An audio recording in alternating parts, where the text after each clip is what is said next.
आपके बेटे ने तो आपका नाम बड़ा ऊंचा कर दिया, वो प्रशंसा कह रहा।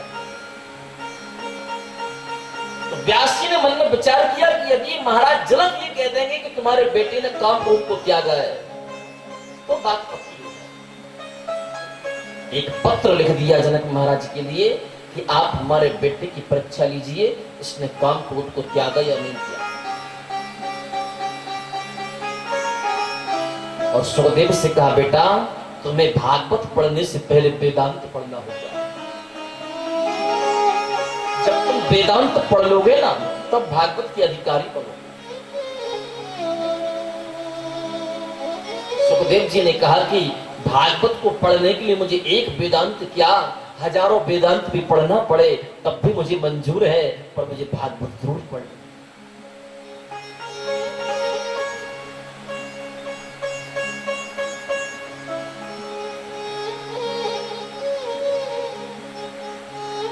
जनक महाराज के पास सुखदेव जी चले गए।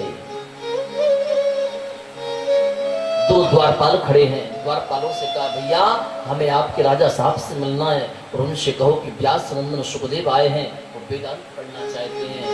द्वारपाल दौड़े दौड़े जनक महाराज के पास पहुंचे, बोले महाराज कोई व्यास नंदन सुखदेव आया है और आपसे वेदांत पढ़ने की बात कर रहा है। जनक महाराज ने कह दिया कि जाओ उस सुखदेव से कह देना कि वेदांत पढ़ना हो तो 5 दिन तक उसी स्थान पर बिना पानी के बिना भोजन के खड़े होकर के हमारा इंतजार। द्वारपालों ने आकर के कहा कि भैया आपको वेदांत पढ़ना है तो 5 दिन तक आपको यहीं पर खड़े होकर के इंतजार करना होगा। सुखदेव जी ने कहा बस 5 दिन। यदि 5 महीने के इंतजार की भी कहते तब भी मैं कर लेता, क्योंकि मुझे पढ़ना है ना। 5 दिन हो गए, 5 रात हो गई, बिना पानी के बिना भोजन के। जो चेहरे पर मुस्कुराहट पहले दिन थी वही चेहरे पर मुस्कुराहट 5वें दिन है। श्री जनक जी महाराज ने अपने दूतों से कहा कि जाओ सुखदेव के चेहरे पर तनिक भी क्रोध की लकीर दिखाई दे तो उसको राज्य से बाहर निकाल। द्वारपाल हाथ जोड़ करके कहने लगे, महाराज जो चेहरे पर प्रसन्न चित्त मुस्कुराहट पहले दिन थी वही आज है। जनक जी ने कहा अच्छा। जनक महाराज दौड़े दौड़े आए, सुखदेव जी के चेहरे की मुस्कुराहट को देखा और कहा कि चलो हम आपको वेदांत पढ़ाते हैं। अपने सुंदर उद्यान में ले गए, अपने बगीचे में ले गए। एक सुंदर बट वृक्ष है उसके नीचे बैठा दिया। जरा विचार कीजिए, सुखदेव जी वेदांत को पढ़ने के लिए जनक महाराज के दरबार में धूप में छाव में बिना पानी के बिना भोजन के 5 दिन तक इंतजार करते हैं कि हमको वेदांत पढ़ना। चेहरे पर कोई क्रोध नहीं आया। ये विद्यार्थी के लक्षण है। और आज का विद्यार्थी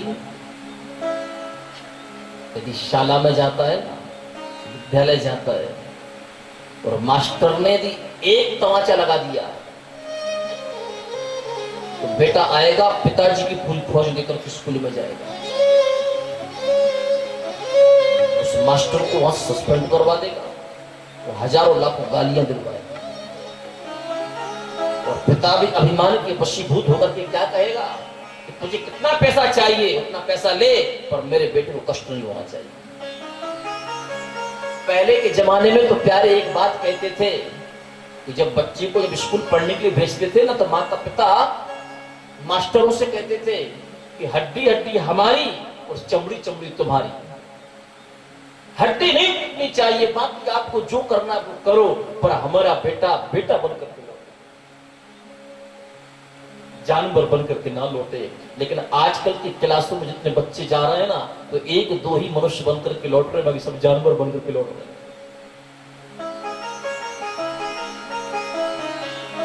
पहले के विद्यालय में संस्कार थे, आज की विद्यालय में संस्कार समाप्त हो गए। हर व्यक्ति अपने बच्चों को चाहता कि मैं ऐसे स्कूल में पढ़ाऊंगा जहां पर बिल्कुल बराबर हमारा बेटा अंग्रेजी में बात करे। आज के समय में कई ऐसे बच्चे हैं जिनको हिंदी के अंक लिख करके तो क्या लिखा है, बोले हिंदी पढ़ना नहीं आती, इसमें अंग्रेजी के अंक लिख करके। पहले के लोग जब मंडी में जाते थे ना, कितने भी कुंटल अनाज लेकर के जाते थे और उंगलियों पर हिसाब करके बता देते थे कि इतना इतने का हो गया। और आज के बच्चे डबल एमए करे बैठे हैं और उनसे पूछो कि इतना इतना कितने का हो गया, तो मोबाइल में कैलकुलेटर निकाल करके वो 10 मिनट बाद बता पाएंगे कि ये हुआ है। अरे किस काम की डिग्री, इससे अच्छे तो वो अनपढ़ थे।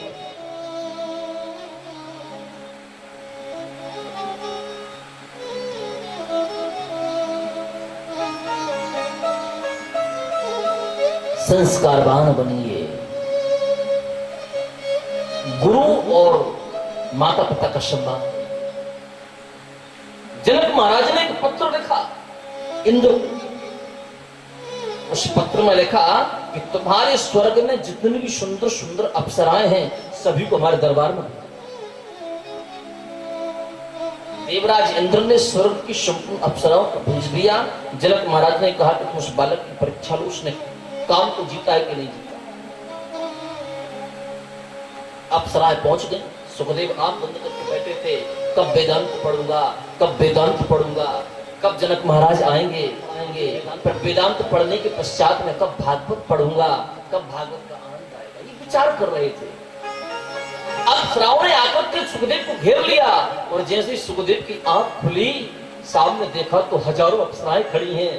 सुखदेव जी ने हाथ जोड़कर कहा, मां आप में से ऐसा कौन वो महापरमहंस है जो मुझे वेदांत पढ़ाएगा?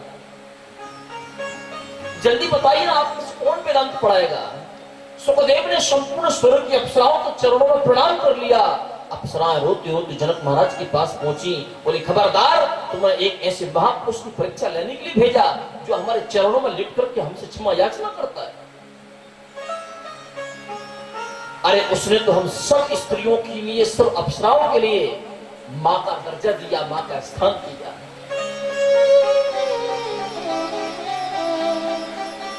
जनक महाराज को यकीन हो गया कि सुखदेव ने काम को भी जीता है, सुखदेव ने क्रोध को भी जीता है। दुनिया को ऐलान कर दिया कि सुखदेव ने काम क्रोध को जीता है। और आकर जनक महाराज सुखदेव जी के चरणों में साष्टांग लेट गए।